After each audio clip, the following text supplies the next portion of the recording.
e não sei qual é o tema que vamos iniciar hoje, mas íamos começar pelo pior, talvez. A escolha é difícil quando fala no pior. O pior mesmo era a seleção, eu queria começar se calhar pelo fim, que era para depois deixarmos a frustração. Eu sei que o João não é muito a sua praia, o futebol, não é? Não é, mas de qualquer forma ninguém fica indiferente, não propriamente por interesse, por gosto de ver ganhar. Eu digo sinceramente que a seleção, o meu patriotismo, digamos que não se focaliza no futebol, mas enfim, havia sempre algum interesse. A gente vê os jogos, gosta de ver futebol, sendo a nossa seleção, pois o acicate é maior, de modo que não é a minha praia ao futebol, mas digo sinceramente gosto de ver futebol, sobretudo depois das, ao melhor, do panorama. Eu ia pedir para pegarem no microfone. Sim senhor, com certeza. Portanto, digamos, perante o panorama jornalístico das nossas televisões, o futebol é realmente uma praia acolhedora, tranquila, é agradável ver um jogo de futebol durante 90 minutos, descontrai, calma e é vivo, é real até. Mas não acha que acabou por se investir muito em termos psicológicos e... É verdade. É verdade. Do sentimento nacional, não é? No fundo todos nós somos nacionalistas, mas apostar tudo numa seleção que à partida nós temos que reconhecer, quer dizer, eu acho que nós somos, no particular, somos mais fracos do que os outros naquele desporto, e quase que o país parou, investindo a nossa expectativa, a nossa frustração toda da economia, dos problemas que atravessam o país, pensando que mesmo que ganhasse, mesmo que Portugal passasse à segunda fase ou à fase das eliminatórias, mesmo que fosse campeão do mundo, não ia resolver problema nenhum. O essencial da vida não mudaria. Nós ficávamos exatamente iguais, a não ser beber mais umas cervejas, não é? Sem dúvida. Bem, Ramiro, este capital de pseudo-nacionalismo, as elites procuram sempre mantê-lo, porque se for necessário, portanto, integrar o país numa guerra, já houve a Primeira Guerra Mundial, outras guerras, portanto, esse acréscimo de nacionalismo é sempre positivo. Digamos que este nacionalismo com N pequeno é uma forma de enganar as pessoas, enquanto o grande nacionalismo, aquela atenção ao destino do país, às circunstâncias que se vivem, o grande nacionalismo ficará para segundo plano. Fará algum sentido, nós já falámos disso no programa anterior, não é? Há 15 dias, fará algum sentido em plena integração europeia a caminhar para a federação, não é? Pois. Ou para a destruição, não sabemos, mas o normal é que a Europa evoluísse num sentido mais federativo. Fará algum sentido esse nacionalismo? Quer dizer, o desporto já não pode ser o palco de nacionalismos, do meu ponto de vista, pelo menos para nós. Exato, pronto, mas aí ainda está o destino por se decidir, porque embora tenha agora sido eleito como Presidente da Comissão Europeia, sucessor do nosso... Como é que se chama? O Durão Barroso, o antigo MRPP, Durão, não é? No 25 de Abril o jovem Durão Barroso era um MRPP, agora acabou por ser comissário europeu, já vê que como é que as coisas evoluem e por que caminhos, mas foi agora eleito o Jean-Claude Juncker e com a oposição do Cameron, do inglês, que está apertado com o Partido da Independência do Reino Unido, que ganhou as eleições. Não irrita já a Inglaterra com esta postura de está, mas não está, entra, mas não entra? Não, Ramiro. Ou seja, continuam orgulhosamente a conduzir pela esquerda. Aqui só no sentido figurado. Ora bem, a mim não me irrita muito e eu não sei quais são as... Ou tem que entrar na Europa de corpo inteiro, ou então mas não vai entrar. Pode fazer como a donzela ofendida, que quando é apalpada leva a mão, mas depois quer ser sustentada por nós. Não vai entrar, e eu duvido mesmo que a Europa, ou melhor essa Federação Europeia dos Estados Unidos e Europa, que se concretizem, porque nestas últimas eleições europeias, analisando os resultados, viu-se que os partidos anti-europeístas, anti-sistema, elevaram muito a sua a sua percentagem de votos, de modo que eu não estou em querer que isto vá para a frente. Aliás, vou-lhe dizer, quando o dólar cair, quando o Império Americano cair, a Europa desfaz-se. A Europa, entre aspas, este projeto da Comunidade Europeia. Mas enfim, já não me lembro bem do que estávamos a falar. Eu já estava a falar da eleição do Presidente, não é? Que também mais uma vez foi feita à margem dos cidadãos, não é? Pois, com certeza, aquilo é tudo feito. Aliás, este Juncker até se gabou de que há assuntos demasiado sérios para serem discutidos em público. Era uma das afirmações que resulta muitas vezes. É um homem já muito experiente na política, foi primeiro-ministro do Luxemburgo, ministro das Finanças, portanto é um homem que esteve sempre na política, que tem origens humildes, mas enfim, as origens humildes transcendem-se facilmente numa sociedade relativamente aberta, onde o estudo, a aplicação, pode conduzir uma pessoa inteligente a um alto posto. Mas depois vem o reverso, que é, por exemplo, agora o nosso Sarkozy, mais uma investigação em cima, é claro, de ter corrompido juízes e que agora se queria perfilar para ser candidato a Presidente da República, o que me faz lembrar aquilo que o João às vezes diz da instrumentalização da comunicação social, porque é que estas coisas só se sabem quando as pessoas querem dar mais um passo. Ramiro, porque neste momento o Sarkozy já não tem interesse, já não tem utilidade, é para deitar fora. Isto é como um pano de cozinha, o senhor usa uma vez, duas vezes, três vezes, começa a romper, começa a perder qualidade, o senhor deita fora. Estes políticos são para usar e deitar fora. O Sarkozy teve o seu papel, a sua função, agora não serve para nada e portanto o melhor é arrumar com ele. Eu que estou no meio, não é? No meio judicial, ainda há mito, ainda há uma crença, eu queria dizer uma fé cega na separação dos poderes, como se fosse possível, por exemplo, o poder judicial ser virgem, assim como não há virgens ali na rua, também não há virgens na organização política, não é? Quer dizer, como é que é possível pensar que os magistrados não são influenciáveis?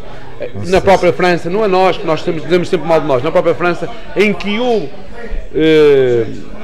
uma figura destacada do Estado consegue ter informações detalhadas sobre os seus processos de investigação, como se calhar aqui teve o Sócrates, que foi investigado, mas não foi, quer dizer, nós não sabemos muito bem o que se passa, porque realmente as questões judiciais, principalmente na investigação, não são escrutinadas, isto é, quando chega à fase judicial aquilo é um bocado desmiolado, há partes, há intervenientes, na investigação o processo é arquivado e depois ninguém sabe muito bem porque eles não falam, não sabem muito bem que diligências foram feitas, mas pior do que isso, não sabem que diligências poderiam ser feitas, porque nós não sabemos quais são os meios e eles queixam-se sempre. O problema da democracia é crónico, é a falta de meios. Meios para a polícia, meios para a investigação, meios para as empresas, meios para não sei quantos. E depois vemos o reverso, que é o excesso de meios, ou seja, que eu também gostava de introduzir esse tema, que é esta vergonha nacional que começa a ser preocupante, que se calhar também é nos outros países, que é a questão dos bancos e dos banqueiros.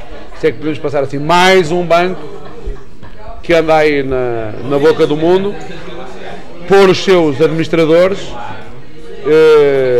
meterem dinheiro ao bolso, com esquemas, com truques, que só eles sabem fazer.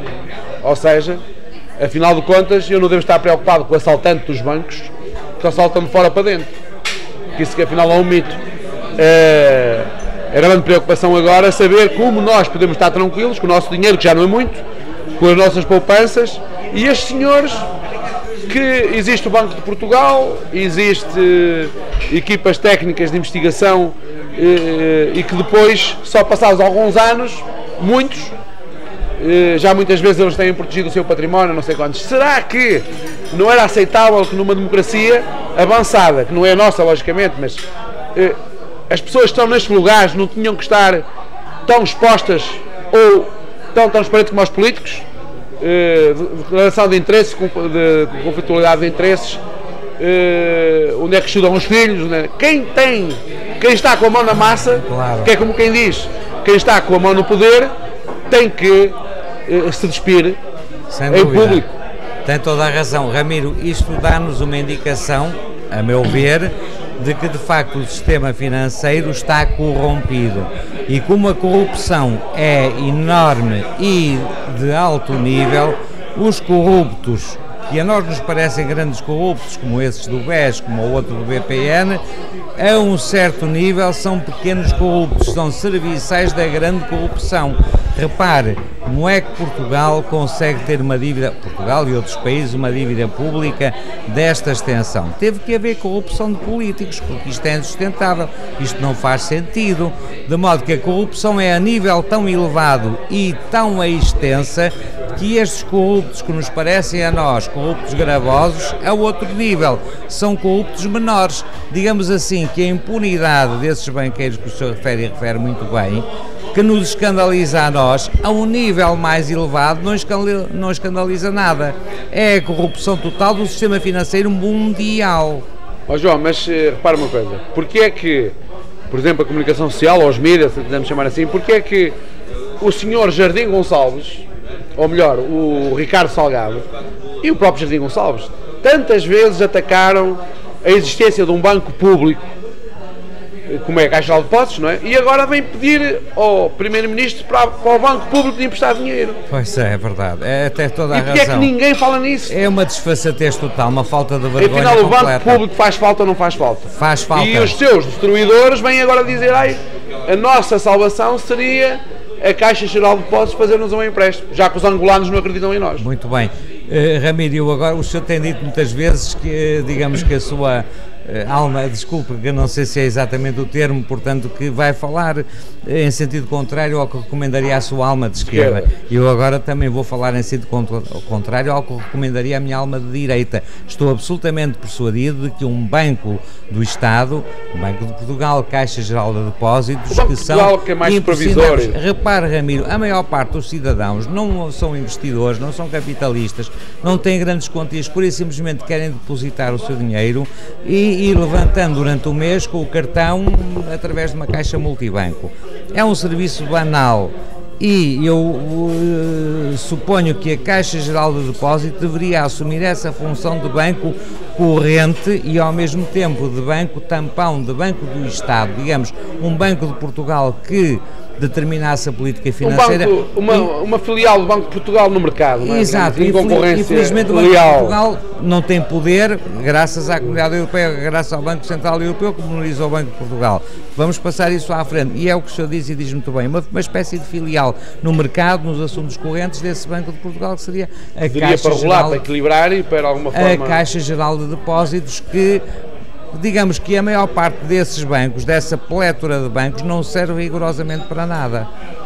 Pois, mas o problema é que nós vivemos num modelo económico do capitalismo em que se criou o mito que os bancos, ou uma banca saudável, que eu não sei muito bem o que isso é, que é absolutamente essencial ao mercado. Exato. E então é assim, porque é que todas as empresas podem falir e os bancos não? Claro. E porque é que os bancos têm que ser salvos com o dinheiro dos contribuintes e as outras empresas não? Com certeza, tem toda a razão. Porque é que os banqueiros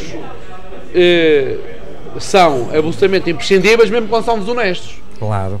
Ou então, então tem que haver um sistema muito mais eficaz e muito mais acompanhado e vigiado do sistema bancário. Seria a negação do mercado, mas o mercado já provou que, afinal de contas, acabou esta crise, acho que teve esse mérito de mostrar que efetivamente não há pessoas impolutas e em nenhum setor de atividade e portanto todos estão sob suspeita. Claro. Esta crise acho que legitimou da parte do Estado, infelizmente não queremos um Estado de polícia, mas este tipo de cidadãos que nós temos não leva a outra coisa, o problema está quem são os polícias, não é? Quem estão a fiscalizar, porque depois quem estão nas instâncias fiscalizadoras já foram outros que já estiveram nos bancos, porque é outra coisa que me preocupa, não é? A promiscuidade entre o público e o privado. E porque já tiveram em cargos destacados do governo ou das empresas públicas, depois passam para os bancos, depois passam para autoridades reguladoras, fiscalizadoras, etc. Com certeza, é a corrupção. Isto é a imagem da corrupção, este trânsito de pessoas entre o público e o privado, entre instâncias diferentes do privado, é a corrupção. Está ali. Teve aquele ministro do Sócrates, aquele baixinho, os nomes falham-me sempre, que depois foi para a Motengil, salvo erro, como administradora. Por causa da ponte, lá da administração interna. Pronto, a gente, exato, a gente lembra sempre desse indivíduo, é um exemplo de corrupção, não há outra palavra. Então e o outro, o Mira Amaral, que foi para a Luz ao Pontes? Também, foi das obras públicas do Cavaco. Outro que tal, pronto, aí está. Isto é corrupção, isto é uma desvergonha. Isto é transversal a todos os partidos, não é? Claro, portanto, não é um problema. Não, um político é um político e tem as suas ideias, as suas opiniões e luta por elas e trabalha acerca delas, escreve, publica, influencia dentro do âmbito do seu partido. E outra coisa é um indivíduo que está no exterior, no particular e, portanto, procura valorizar o seu negócio. Com certeza são posições legítimas, agora confundidas temos a ideia da corrupção. Está aí a prova provada de que há corrupção. Quanto ao sistema financeiro e confundi-lo com a economia de mercado, eu quando penso em economia de mercado penso sempre na produção, na indústria, no comércio, que dá alguma coisa de útil às pessoas. O sistema financeiro também é... O sistema financeiro por natureza é corrupto. O sistema financeiro por natureza é corrupto, quer dizer, quando é que o sistema financeiro se torna útil? Para lá ter o meu dinheirito, os meus 1000 euros ou 2000 euros ao fim do mês, isso é como se eu diz, a Caixa Geral de Depósitos. Poderia ser útil na concessão do crédito, de um crédito oportuno. É uma empresa que precisa de comprar uma máquina, fazer um investimento, está segura do que está a fazer e então o banco proporciona o capital necessário. Aí sim, aí com certeza que sim.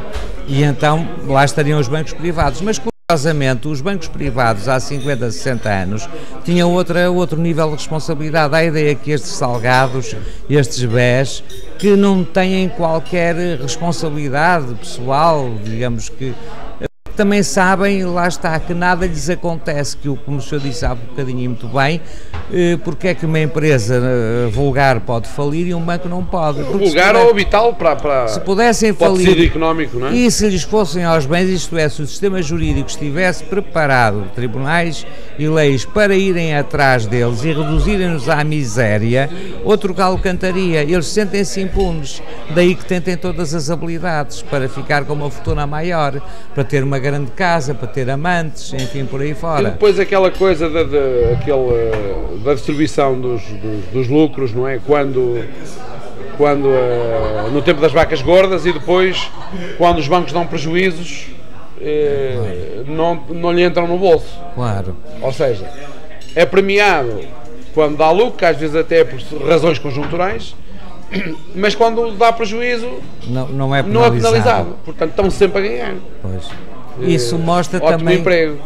A Bolsa, olha, eu vou-lhe dizer uma coisa, a Bolsa de Valores é para mim a coisa mais aversiva que há. Eu considero um jogo e um jogo desonesto, ainda menos honesto que os jogos da Santa Casa, em que só distribuem metade das receitas. Aí não é propriamente desonesto, essa é a regra, está lá no site da internet, toda a gente sabe. Agora a Bolsa de Valores é realmente o local destinado aos lobos a comerem as ovelhas, as pessoas, mas também não sei se há pessoas tão ingênuas que ainda comprem ações, que ainda façam investimento em ações. Que está aí a fraude, está precisamente na Bolsa de Valores. Ganhar dinheiro fácil sem produzir, não é? Exatamente. Sem sair de casa. Mas já que falam no jogo, porque é que o Estado, quando diz que quando fala em que o Estado fica com só distribui metade, porque metade é supostamente para a ação social, que é a tal meia-culpa, que é a forma de lavar. Portanto, o Estado tendo consciência de que se trata de um dinheiro sujo, de um dinheiro que parte da ambição e de uma má prática social e humana, que radica naquilo que é mais egoístico e de ambição desmedida, que as pessoas querem enriquecer sem trabalhar. E portanto, o Estado, na sua meia-culpa, ok, vamos legalizar, legitimar o jogo, mas com uma condição: metade dessa verba é para ajudar os coitadinhos, ou a ação social e não sei quantos. Porquê é que não faz isso com a prostituição, com a droga e com não sei quantos? Ok, faz mal à sociedade, mas então legaliza-se, fiscaliza-se, regulamenta-se e deixamos de ser hipócritas. E metade da verba é para os coitadinhos. Olha, isto está uma sugestão brilhante. Por exemplo, o tabaco. O jogo não passa... tabaco. A droga que é ilegal, mas o tabaco já vende e qualquer dia o tabaco é mais caro que a droga, é mais barato fumar uma ganza do que um cigarro. Bem, e aí quando falamos na droga também temos outra outra grande problemática, outro grande escândalo, é que eu estou persuadido, por exemplo, veja a marijuana ou o haxixe, eu não sei, eu nunca sei distinguir bem, mas estão na mesma categoria, no mesmo plano. E depois temos as drogas mais violentas, a cocaína, a heroína. Ora bem, e o senhor já reparou que na televisão o que apanham mais é o haxixe e a marijuana. Eu digo haxixe, só podia dizer marijuana. Vamos dizer o haxixe, porque o haxixe acho que é um material mais condensado, não é? Já mais trabalhado, a marijuana será a planta. Não sei se estou a falar bem ou mal. Seja como for, as drogas leves são as mais apanhadas. Onde estão as drogas pesadas? E eu aí tenho uma suspeita. A luta contra a droga é uma forma de disfarçar o curso fácil que as drogas pesadas têm. Heroína e cocaína nunca se apanha, nunca é notícia na televisão. O que se apanha na televisão é que uma lancha foi no Algarve, foi em Aveiro, mas sempre 50 caixotes de marijuana. Exatamente. Ora, a marijuana eu já me convenci por coisas que tenho lido. A droga é droga, o vinho é vinho, o tabaco é tabaco. À saúde acho que não fará bem, embora haja quem defenda. Mas que a marijuana, essa famigerada droga, até é relativamente inofensiva. Agora, as outras, não, os opiáceos, as drogas pesadas, essas com certeza que hão de agredir mais, enfim, a integridade mental, física das pessoas. Mas eu só vejo apanhar marijuanas, porque eu estou convencido que há aí uma corrente de corrupção também muito grande no combate contra a droga. Aliás, nos Estados Unidos isso até é um assunto que tem sido muito debatido. Ora bem, mas a propósito de quê? A propósito do que o senhor diz, então, sim senhora, façam favor, o tabaco, pois é claro que é prejudicial à saúde, mas vende-se legalmente, nem temos aqui o problema da legalidade. Agora nós já falámos aqui há uns anos no nosso programa da rádio que, por muito que aumentem o imposto sobre o tabaco, os gastos coletivos no Sistema Nacional de Saúde com doenças direta ou indiretamente potenciadas pelo consumo de tabaco é muito mais elevado do que os rendimentos, as receitas, ou seja, é sempre mau negócio para o Estado. Sem dúvida, mas também não vamos ao ponto agora de proibir o tabaco, não é? Eu digo-lhe sinceramente, julgo que as pessoas devem ser, vou-me repetir, que as pessoas devem ser, digamos, culpabilizadas pelos seus atos e não por atos privados, então, pelos seus atos públicos. Se se aceita que, ou se aceita ou não se aceita, porque eu acho ridículo numa sociedade civilizada venderem um produto que diz isto mata. Ou mata ou não mata. Não devia dizer. Portanto, porque isso não tem cientificidade nenhuma, não tem veracidade nenhuma. A tratar as pessoas como crianças, era como eu dizia aos meus filhos, olha, portas-te mal, vem o homem do saco, vem o papão. Aquilo é o papão, é o homem do saco, aquilo é mentira. Se viesse aqui um extraterrestre e visse João com Márcio, e em que diz lá fumar mata, ele ia pensar ou uma figura de estilo ou então este gajo é doido, ou então quem manda o tabaco é doido. É um suicida. Isso desacredita. E andamos todos a fingir. A tabaqueira que o obrigam a meter aquilo, claro, da forma mais discreta possível, não é? De contornar a lei. Eu acho que até esse mito já passou, porque eles não se importam nada. Eu acho que até agora põem as próprias tabaqueiras aquilo demasiado ostensivo. Eu acho que aquilo que até aumenta o consumo, sei lá. Mas penso que sim, que as pessoas também têm um sentido de honra pessoal e querem se autodeterminar, independentemente do que venha a dizer qualquer palerma do Ministério da Saúde ou da banqueira. Contrariamente, agora também um bocado aqui uma machadada na minha alma de esquerda, outra, assim como aqueles que defendem, por exemplo, que o aborto legal, ou seja, pelo Sistema Nacional de Saúde que é pago por todos nós, e as pessoas que recorrem ao aborto como uma forma de, não digo planeamento familiar, porque o planeamento é anterior, mas de resolução desses problemas da descendência e da natalidade, e que deveriam pagar parte dos custos pelo recurso abusivo ao Sistema Nacional de Saúde, os fumadores, que esta também o atinge assim, mas a questão aqui não é pessoalizar, também deviam ser penalizados. Isto é, ou o tabaco potencia, não potencia, claro, e o João, o António tem um sistema privado de saúde e eu não tenho nada a ver com isso, que é, por exemplo, o meu caso, que também é um mito, porque se me for apanhado ali e for atropelado, eu desconto para um sistema privado, que é a Caixa de Previdência dos Advogados e Assustadores, mas que se for ali atropelado eu vou para um hospital público que a minha Caixa não tem. São eles que pagam, pagarão a totalidade, não pagarão, quer dizer, só o simples facto de existir um sistema público que pode vender serviços ao privado já é um privilégio. Claro. Mais vale ser privado. Sem dúvida. E então, eu não me choca que os fumadores, é ser verdade, é ser cientificamente demonstrado, que potencia, que deviam ser agravados nos seus impostos, ou pelo menos na sua contribuição para a Segurança Social. Pois, Ramiro, mas aí, ou nos tratamentos. Aí caímos na situação do tal cinto de segurança, a nossa velha discussão. Quem não usa o cinto de segurança, pois deveria pagar, quer dizer, quem quer ter o privilégio de não usar o cinto, pagaria então mais para está lá na ratio legis, como nós dizemos, nos fundamentos da obrigatoriedade do uso do cinto de segurança. Não sei se agora no contestada, mas a primeira vez que foi introduzido, lembra-se que nós falámos nisso, está lá. A ratio legis é exatamente as consequências mais gravosas a nível das eu ia dizer patologias, mas não patologias, das consequências do acidente, os traumas, a traumatologia, precisamente porque é a despesa pública, ou seja, as consequências dos acidentes em pessoas, ou condutores, ou passageiros que não fazem uso do cinto de segurança, custam mais ao Estado. Logo, vamos obrigar os cidadãos, por precaução, a usar, penalizando.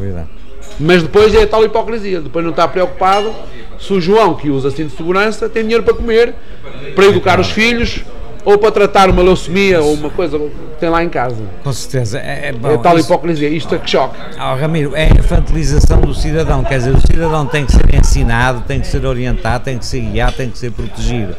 Há limites para tudo. Eu acho que o cidadão realmente deveria ser ajudado em situação de necessidade, mas sem formalismo. O homem tem fome, o homem está doente, o homem tem uma carência vital, pois ajuda-se o homem sem cuidar se é fumador, se é criminoso, se é drogado, se é isto, se é aquilo. Ajuda-se o homem porque é homem, porque é português, porque é nosso irmão. Quer dizer, não sei se está a ver a ideia, quer dizer, de informalizar a ajuda. A ajuda é a ajuda, sem condições. Acabei por ser seduzido pelo argumento economicista, não é? Porque, afinal de contas, se nós queremos reduzir a natureza humana a números, à produção, à redução desta despesa, não sei quantos, que vamos entrar depois aqui no outro tema, acabamos por estupidificar a nossa existência. Com certeza, tornamos-nos crianças. Não há heróis. A história construiu heróis para vender para pôr nos manuais escolares dos 30 euros que falávamos há bocado. Com certeza. Não há cidadãos absolutamente impolutos neste setor, neste aspecto de que cumprir todas as regras da organização da sociedade e do Estado, e que nós não somos autómatos, nós somos frágeis, somos humanos. Errantes. Somos humanos e, sobretudo, queremos ser livres e, portanto, não me chateiem, digamos assim, empregando até o calão, não me chateiem com nutricionismos, com cuidados de saúde, com drogas, com cintos de segurança. Não me chateiem simplesmente e eu assumo as consequências dos atos. Agora, faríamos todos um acordo em sermos humanos, em sermos livres e independentes, e se alguém cair, então vamos dar uma ajuda, porque repare, também há aí um indivíduo, vamos imaginar um indivíduo que é um drogado, um dependente, mas o indivíduo está caído na rua. Eu não quero saber se ele é drogado, se a coisa foi deliberada ou não foi deliberada. O homem está caído, está com fome, só será atendido, tratado se tiver um número. Cartão em ordem, mas que eu quero saber. Primeiro trata-se, depois logo se vê. Exato, é um ser humano e, portanto, vamos ser todos livres, todos temos as nossas fantasias, todos fazemos os nossos disparates, cometemos as nossas imprudências, mas somos todos, digamos assim, irmãos da nação. Depois veio o alarme social. Quando o problema individual passa a ser um problema de saúde pública, o indigente que não toma banho, que pode ter pulgas ou uma doença contagiosa, o sistema reage. Vamos tratá-lo, não para o tratar, mas para nos proteger a nós. Exatamente. Para o isolar, não para tratar o ser humano que ali está, mas proteger os nossos egoísmos. Sem dúvida, sem dúvida. Ramiro, aí caímos se calhar um bocadinho despropositadamente, mas deixe-me ir em frente. As pessoas hoje vivem, eu vejo até os jovens, num clima de esterilização, quer dizer, têm medo de um bichinho, têm medo de uma bactéria, têm medo disto, têm medo daquilo, têm medo de tudo. De medo de ir para a praia com as miúdas e vice-versa. Eventualmente, de ter a sua vida corrente normal, de mexer na terra, de interagir com o mundo. De mergulhar na piscina, sim. No rio. Na piscina tem o tempo. Têm medo de tudo e então qualquer coisa lhes mete medo. Sinceramente, com certeza que há precauções a tomar, mas cada um as toma de acordo com o seu critério. Evidentemente que eu não iria frequentar uma prostituta sem me proteger devidamente, não é? Supondo que a queria frequentar e porque não sei. Até nós temos aí um tema interessante, não é? Até posso vir a querer. Que é o Estado, em vez de se preocupar com o sistema punitivo, reativo à prostituição, que é um problema moral, e portanto está a ser um problema de saúde pública, mas portanto à boa maneira daquilo que tem sido a natureza histórica da saúde pública, primeiro atacar as causas do ponto de vista médico e de prevenção e depois criminal. Primeiro vamos proteger as pessoas, os protagonistas, os supostos infratores, os consumidores, e depois vamos ver quem é que daqui tem uma conduta desviante, mas primeiro proteger.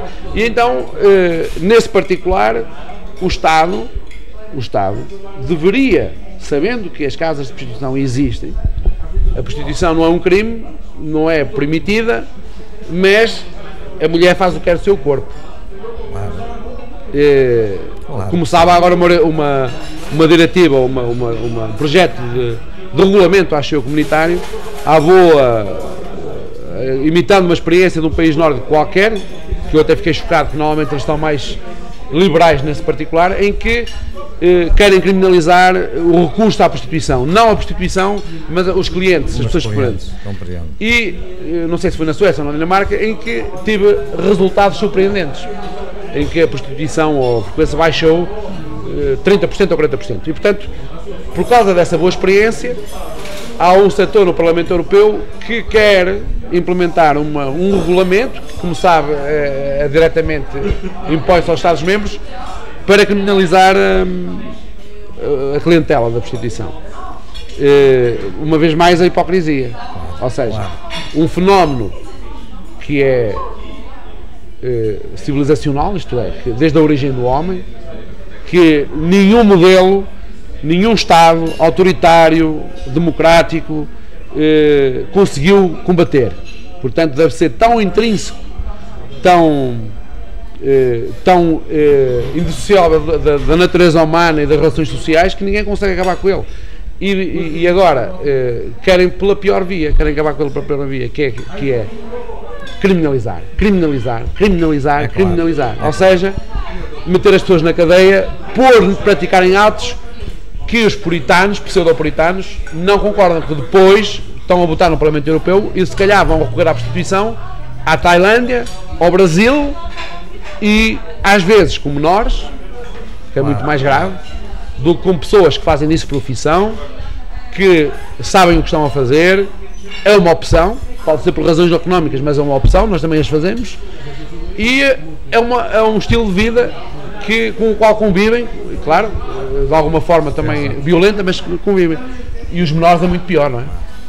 Pois, eu digo, a única, do meu ponto de vista, as pessoas deviam ser, digamos, criminalizadas pela fraude ou pela violência. Enganam, mentem com intuitos dolosos, então roubam, então violentam, ameaçam. Essas pessoas mereciam ser realmente criminalizadas. Agora, o indivíduo depois que se droga, até um drogado, mas um drogado em último grau, com a cocaína, a heroína, seja lá o que for, o homem, evidentemente que se prejudica e prejudica a família, sobrecarrega a família, mas em termos abstratos, pelo menos... reconhece também que a droga é um problema de saúde pública. Não é um problema unicamente individual. Eu não sei o que é saúde, mas é saúde pública. O álcool é um problema de saúde pública. Mas lá está, também mas começa por ser um problema individual ou humilhar ou passa a ser público quando é endémico, quando é porque, rapaz, o número de pessoas, quando se generaliza de tal forma que começa a ser a própria saúde mental e coletiva que fica... Com certeza, temos aí um problema. É a sociedade alienada no seu pior... Temos aí um problema. Seja como for, as pessoas deveriam ser criminalizadas por aquilo que fazem, em termos de fraude, de prejudicar os outros, ou violência, de prejudicar os outros. Agora, os seus hábitos alimentares, pessoais, sexuais, têm a ver com, e sexuais também, têm a ver religiosos. Com pessoa, religiosos também. Desde que não colida com o interesse, ou melhor, com a liberdade pública. A sociedade tem medo do que é diferente. Tem medo do brinco na orelha, tem medo do corte de cabelo extravagante, tem medo das calças rasgadas, tem medo daquilo que é diferente. Não avalia, não julga pelos atos, mas pelas aparências, que é mais fácil. Muito bem, aí está. E depois... Está aí a raiz da atitude que causa esta problemática toda, quer dizer, a infantilização das pessoas. E depois associam isso a raças e a espécies e algumas coisas que é pior. Mas eu gostava, de propósito, que depois fugiu-me aqui, de introduzir outro tema que eu li no... não sei se foi no jornal, também vi na televisão, não é? Mas que a propósito, que eu até tinha aqui o nome do senhor, que é o tal Joaquim Azevedo, que foi escolhido, que é um senhor que foi escolhido, eu achei fantástico, aparentemente porque ele faz parte, ou fazia, do Comitê Económico ou Social, que eu não sei muito bem o que isso é, nem qual é a utilidade concreta, mas ele foi escolhido pelo Passos Coelho para uma coisa sem cargo, porque na notícia não dizia qual era a função específica dele, que é o homem que o Passos Coelho escolheu para resolver os problemas da natalidade. Portanto, irá haver agora uma alta autoridade para a natalidade, ou uma coisa qualquer que ainda não tem nome. Portanto, já estamos avançados, já se escolhem cargos, pessoas para cargos que ainda não existem, que a função... Eu não sei o que este homem vai fazer. Se é para alertar a comunicação social, e portanto, eu acho que ele começou pela pior vertente, que foi o problema de haver empresas que eu acho que é residual, mas se tivesse alguém das pessoas que não estão a ver que tenha sido vítima disso, que mandasse o feedback para as pausas de serviços, em que diz que há empresas que obrigam as mulheres nos contratos que fazem a não engravidar durante 5 anos ou durante um período. Em primeiro lugar, este senhor não deve estar no mundo real. Já ninguém quer ter filhos, já ninguém pode ter filhos, nem ninguém pode ter os filhos que quer, ou seja, já não é preciso o patrão dizer isso. Depois, é um fenómeno então lá de Lisboa ou do Sul, porque eu aqui interajo com pessoas, com cidadãos, com empresas, nunca ouvi feedback de alguém que me rodeia. É como a história da droga, ou a história, nós temos sempre alguém que tem um filho, que tem um primo, que tem um irmão, que fez um aborto, que se droga, que não sei quantos. Não conheço um caso aqui que me lembre de alguém alguma vez ter dito à surdina que foi coagida para celebrar um contrato e não engravidar. Não me parece que seja um fenómeno real e preocupante. O outro, que está ajusante, é real, ou seja, ele diz a determinada altura que há uma obsessão, como fosse um problema do cidadão, que há uma obsessão nacional para não ter filhos, como se fosse um problema do indivíduo, dos casais e não sei quantos, como se não fosse uma medida de adaptação à crise, ou à dificuldade de acesso à educação, ao emprego, aos cuidados de saúde. Hoje o grau de exigência das pessoas é muito maior, portanto, e no meu tempo criava-se 4, 5, 6 filhos e era mais uma tigela de sopa. Isso hoje não existe. A tigela de sopa são mais 4 telemóveis, mais não sei quanto de internet, mais não sei quantos portáteis, mais não sei quanto consumo de energia elétrica, mais não sei quantos quilómetros tem que fazer para levar os miúdos à escola, ou ao futebol, ou ao alé, ou de algo à casa. E estes senhores não andam no mundo real. Quer dizer, e vem atacar mais uma vez o indivíduo. A pessoa que tem casais, esse sim, que tem atrasado, que me peçam desculpa que estão a ouvir, que tem atrasado a maternidade e a paternidade, já com idade, com uns anos não era recomendável, porque não tem condições, ou julgam não tê-las, porque se eu também estivesse à espera das condições ideais, também estava solteiro e sem filhos.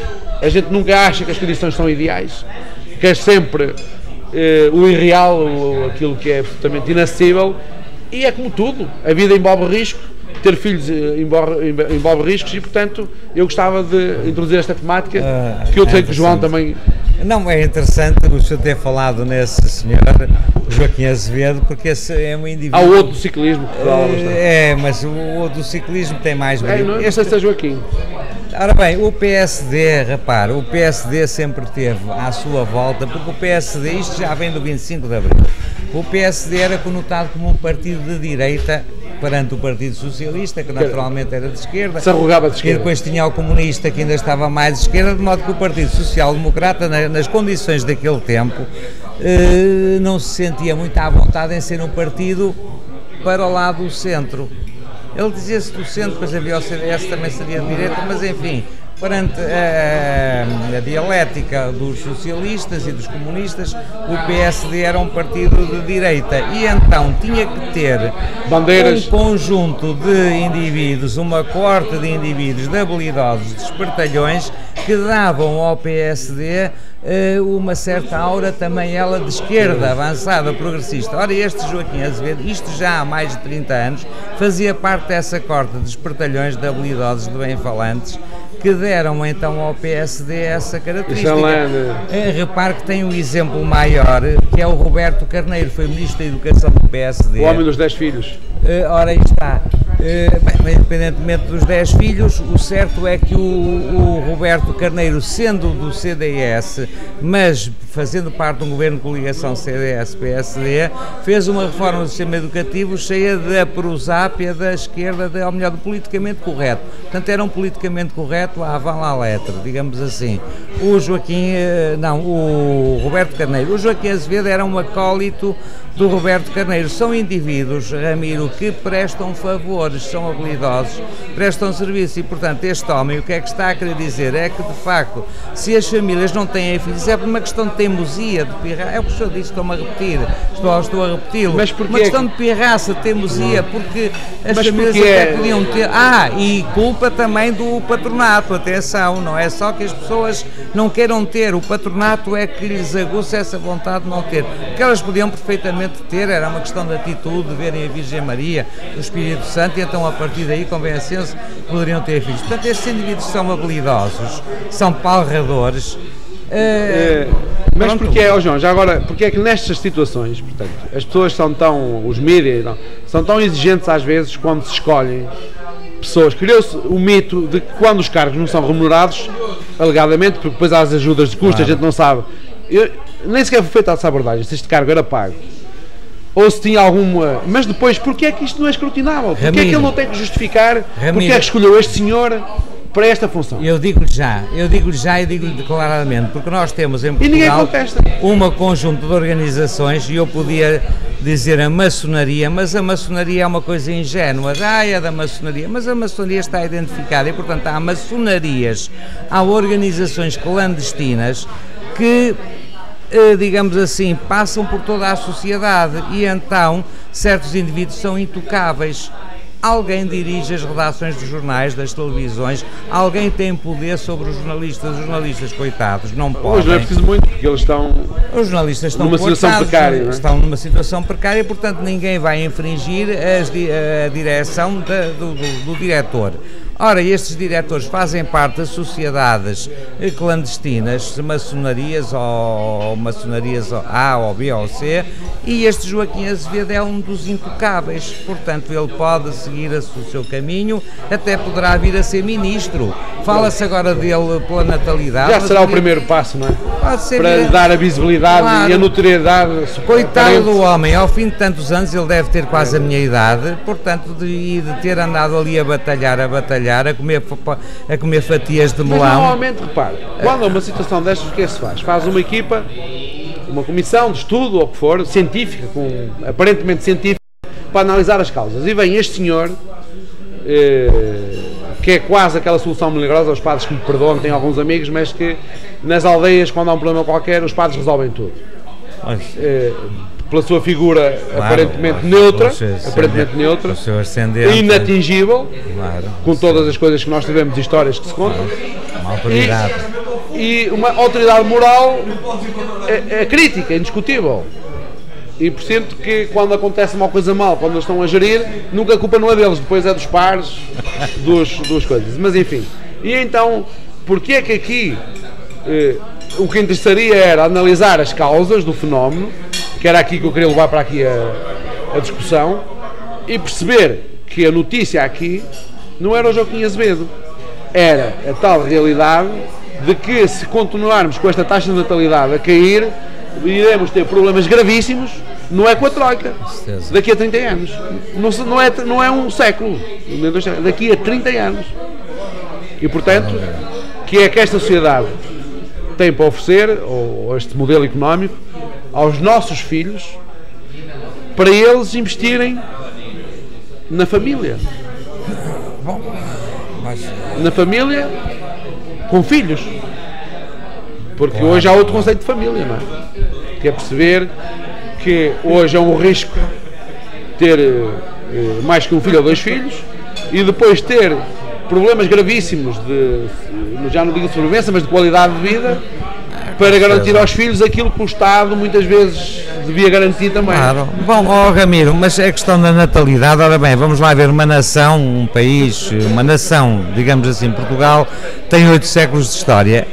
Pois poderá perfeitamente acontecer que neste momento, devido às tais dificuldades económicas das famílias, a população diminua e depois esses bandidos vão buscar o dinheiro a quem? Aos fantasmas. Não tem, espera. Não consta que quando diminui. Foi aqui, na década de 80 que havia dinheiro que se fizesse mais filhos. Ramiro, quando havia aí os fundos europeus aí mas tem diminuído a taxa. Eu acho que isso é uma falsa questão, mas não, a taxa de natalidade tem diminuído e diminui com as dificuldades, tem diminuído sempre. Mas também quando havia crescimento económico não se refletia em aumentar. Mas não houve, mas Ramiro, crescimento então não houve económico, na década de 80 no cavaquismo. Não, então o cavaquismo veio responder precisamente aos problemas que o Soares tinha deixado em termos financeiros. Mas o país cresceu, não se desenvolveu, mas cresceu. Ramiro, mas cresceu sempre deficientemente, nunca cresceu. Com as obras públicas, com as autoestradas, mas sabe pontes, sim, mas isso deu dinheiro às empresas que as construíram, mas nós agora estamos a pagá-las, não é? Ao mini mercado e à cabeleireira e sim, não, mas e às casas de alterno o dinheiro circula. Agora não há para ninguém. Mas se for ver, digamos, a evolução, pronto, eu agora não tenho aqui nenhum gráfico, mas podia trazer na próxima semana. O crescimento económico desde 25 de Abril nunca foi, digamos, notável. Houve um período que eu também não quero reconhecer, coincidiu com uma boa gestão, não é? Estou a dizer que coincidiu com a grande afluência de fundos comunitários. Mas esses fundos comunitários, o senhor sabe perfeitamente que não se distribuíram pela população, eles ficaram na mão de certa gente, claro. E essa gente o que é que fez com eles? Construiu casas, que é um património não reprodutivo, estão ali feitas, mas não havia trabalho, compraram Mercedes, compraram BMs, o patrão tinha dinheiro, o empregado fazia horas extraordinárias, trabalhava ao sábado se quisesse. João, eu sou desse tempo.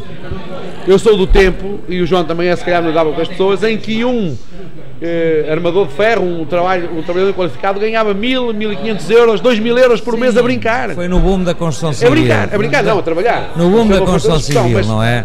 Faziam horas extraordinárias, trabalhavam ao sábado e tinham estímulo. Claro.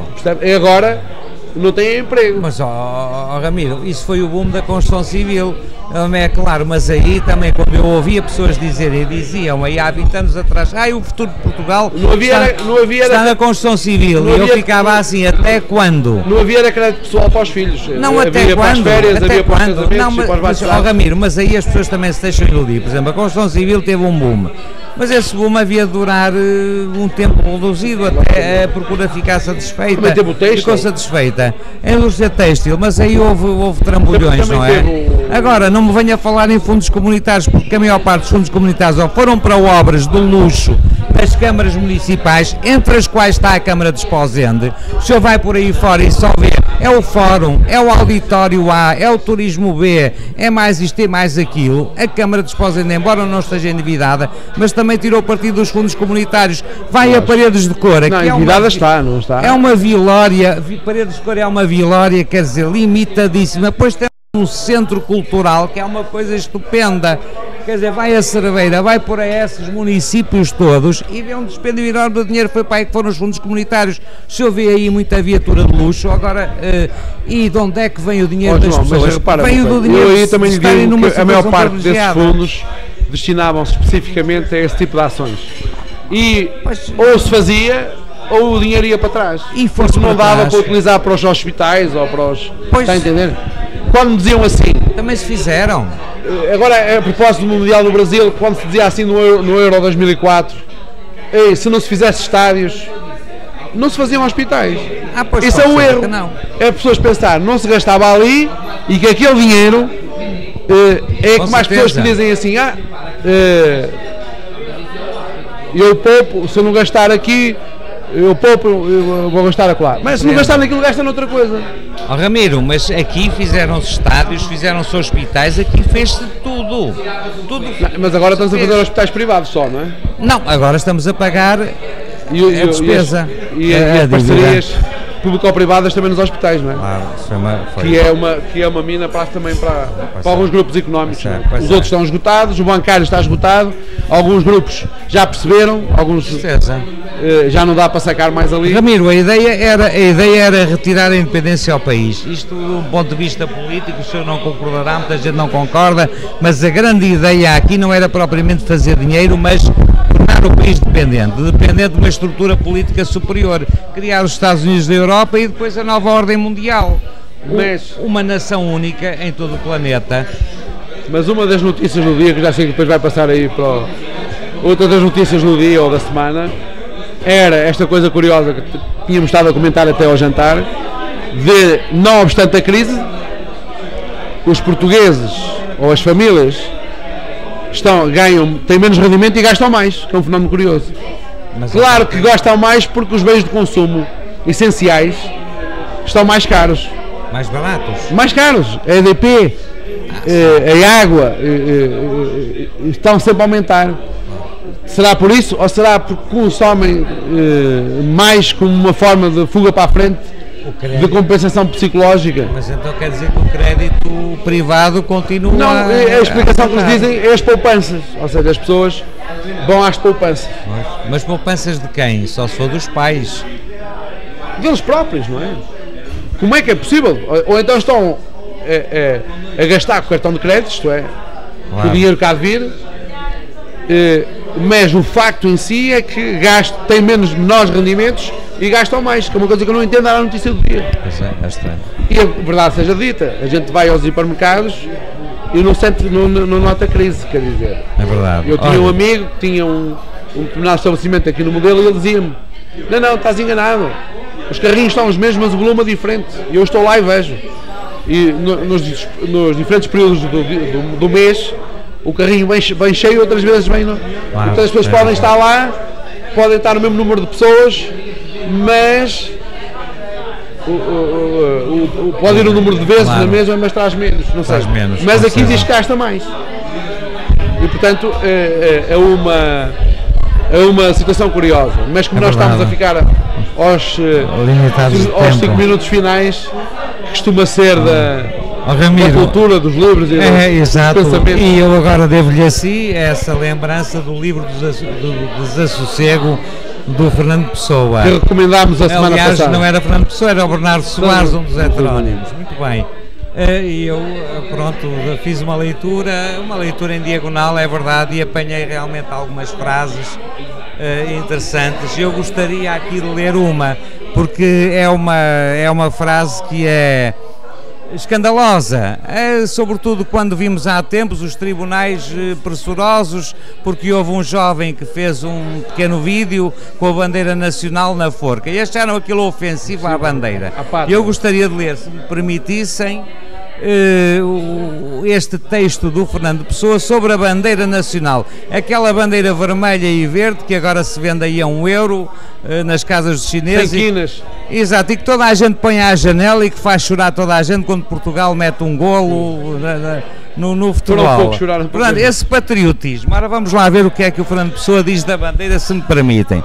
Diz assim, se me permite, posso ler? Força. Ora, o regime republicano, isto são palavras do Bernardo Soares, não é? O regime republicano... Não é do PC, a outra é Bernardino Soares, não é? É Bernardo Soares, mas isto realmente... Estou a dizer, mas é o do PC, o deputado. É curioso que o Fernando Pessoa realmente na introdução ao livro do Desassossego diz que o Bernardo Soares é a pessoa, entre aspas, mais próxima dele Fernando Pessoa. Também era caixeiro viajante, era uma pessoa humilde, portanto o Bernardo Soares, digamos que é o que está mais perto do Pessoa, assumido como Pessoa.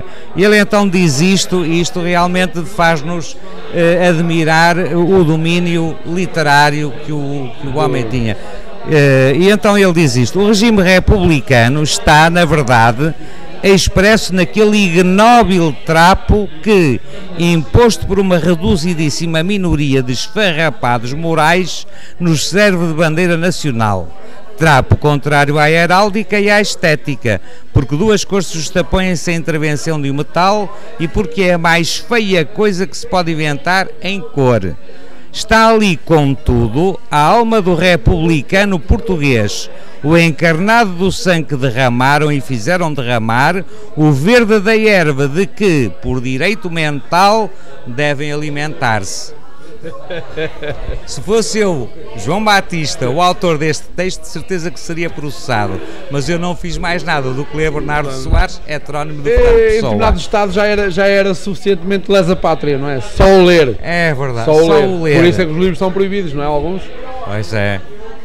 Portanto, imagino se pudessem punir quem o escreveu. É claro, mas já faleceu. Simplesmente tem quem o leia. E dou-lhe os parabéns porque lembrou realmente um autor que não é comprometido, que é um homem livre. Repare que aquele texto que o senhor leu do Fernando Pessoa, em que ele fazia a descrição do estado de ser livre, demonstra a importância que a liberdade tinha para aquele homem e a forma que ele vislumbrava de a concretizar.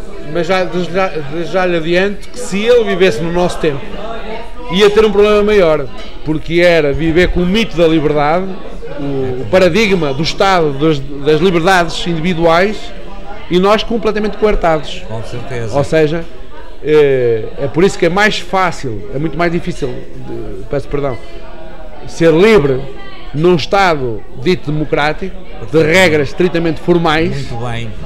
Do que numa ditadura ou num sistema absolutista ou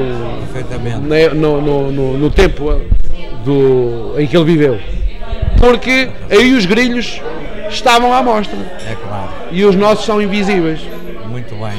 E portanto, nós temos ainda uma coisa pior, que é falar e não nos ouvir, não é? Que é, eventualmente nós estamos aqui num sistema também audiovisual que... tem algum feedback, felizmente para nós, para não darmos o nosso tempo como perdido, mas que nós também já acompanhamos, e que os meios certamente irão melhorar com o tempo e nós possamos ser recebidos em melhores condições, e as pessoas também que hoje estão habituadas no piscina das novas tecnologias, os HDs e todas essas coisas, não é? Bom, eu também trazia aqui um livro para recomendar. E vou dizer isso com algum custo, porque eu vou recomendar um livro que se calhar vai suscitar curiosidade às pessoas, porque é um livro contrário àquilo que eu gosto. É grande, portanto eu até vou virar ali para a câmara, é volumoso, os capítulos são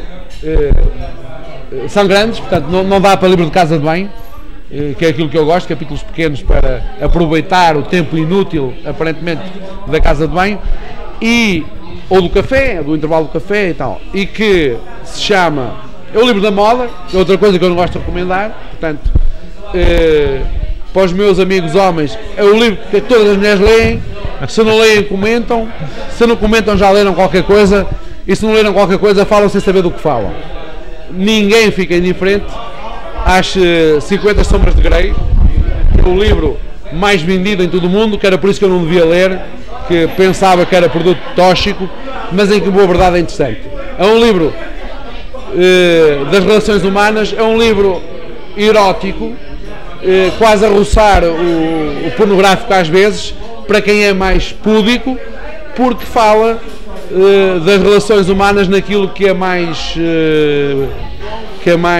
íntimo, que é menos falado pelos nossos mitos, os nossos medos, que é sempre a questão sexual. E portanto é ficção, não passa disso, mas num espírito certamente de muita experiência de vida, e que me leva também a pensar que os grilhos sexuais e das relações humanas também nos diminuem enquanto seres humanos que procuramos a felicidade, e que, quer queiramos, quer não, sem falsos moralismos, o prazer é o condimento primário.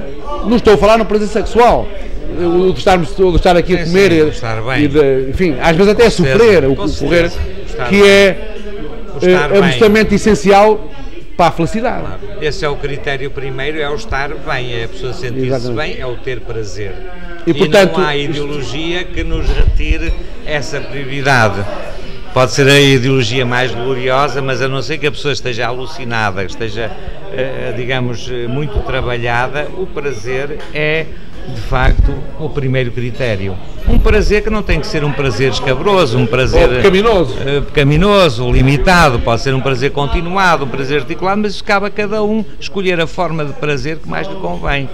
Sem preconceitos, tabus ou os tais grilhos que falavam. Absolutamente. De qualquer maneira, este livro é uma trilogia, portanto é o primeiro de 3, com a dimensão que tem. Isto dá para umas férias grandes para aqueles que têm um mês de férias e que têm literatura. Prepare-se. Tem livro para... Mas já veio o segundo? Não, este é o primeiro. E eu resisti, mas... mas já vêm mais 2 a caminho. Não, já saíram. Já estão aí. E eu comprei este em saldo porque era o primeiro, porque já estavam os outros à venda. Sim. E portanto aconselho as pessoas a fazerem o mesmo. Claro. Temos que ter os nossos truques para esta sociedade de consumo e não ir atrás, porque vai vir. Mais tarde ou mais cedo nós temos acesso aos mesmos produtos. Ok, está um bocadinho mais atrasado, mas vamos sempre a tempo. Também nas tecnologias. As pessoas têm aquele paradigma de andar sempre na moda ou na onda das tecnologias e vão comprar sempre os aparelhos de última geração, claro, e que pagam tudo.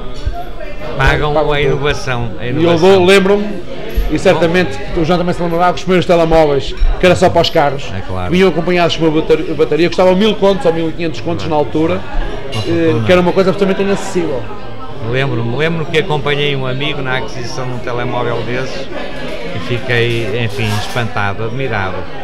E que agora era novidade absoluta. O celular é uma coisa que parece absolutamente imprescindível. Agora já quase que não há novidades, já reparou? Quer dizer, é o HD, é o LCD, as novidades sucedem-se, mas já não são bem novidades. Já mas não é a sociedade do consumo, não é? O que é que será agora a novidade? É uma realidade virtual completa. Os meus filhos estiveram hoje lá no meu escritório e disseram que o meu computador estava completamente ultrapassado. Pai, isso parece da pedra. E eu disse-lhe, mas afinal o que é que o teu faz que o meu não faz? Tudo. Pois, mas tu fazes o que eu faço aqui no meu, que a única coisa que eu faço é utilizar isto praticamente para a internet, e não é para fazer downloads, né? Ou raramente, e para fazer o trabalho de escrita, não é? De maneira que parece que já esgotámos o tempo. O autor é L. James.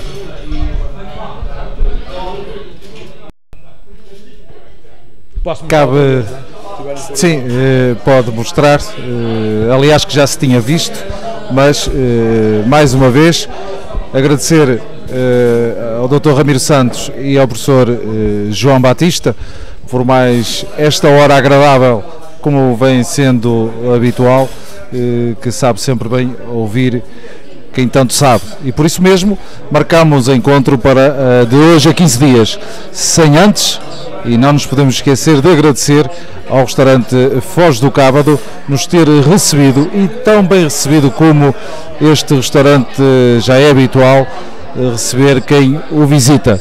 Por isso mesmo o restaurante Foz do Cábado não tem nada que saber, é na Avenida Marginal, aqui a Avenida Engenheiro Arantes e Oliveira, em Esposende, portanto fácil de encontrar e de ir degustar os excelentes pratos. Avenida Marginal. Sim, é mais prático dizer a Marginal. Mas, como eu disse, nós regressamos de hoje a 15 dias para mais uma conversa afiada, noutro local, com os mesmos protagonistas. Um grande abraço, uma boa semana e até de hoje a 15 dias. Obrigado. Boa noite.